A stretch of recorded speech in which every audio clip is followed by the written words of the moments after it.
Boa noite, galera. Eu comprei esse mini liquidificador e agora vou testar fazendo a vitamina de maçã. Vamos colocar as maçãs.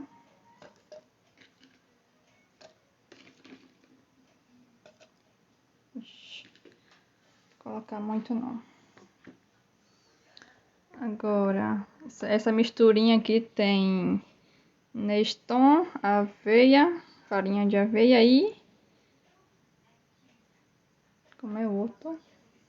E outro negócio que eu esqueci o nome agora. Colocando aqui.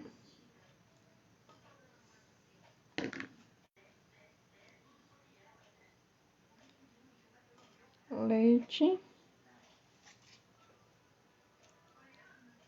Nescau. Agora a água.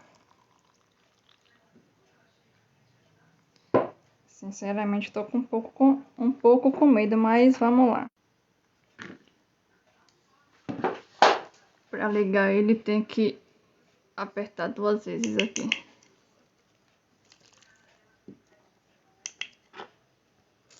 Ixi, acho que não foi, viu?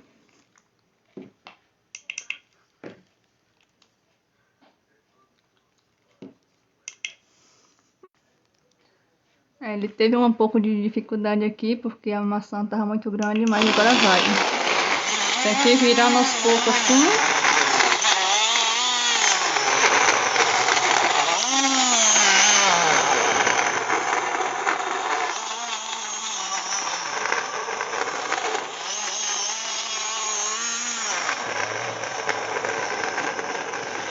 E agora, será que vai? Parou.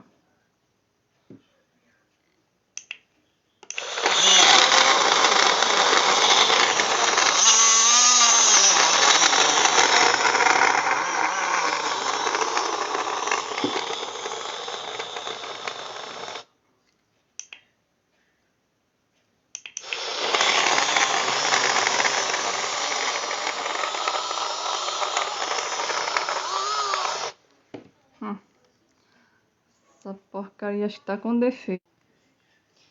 Acho que deu ruim, viu? Ficou cheio de pedaços. Esquentou e a frequência dele não tá boa. Ele tem uma boa velocidade no início, mas depois vai tipo parando. Então, não sei se ele não carregou direito ou comprei com defeito, mas por via das dúvidas eu vou pesquisar.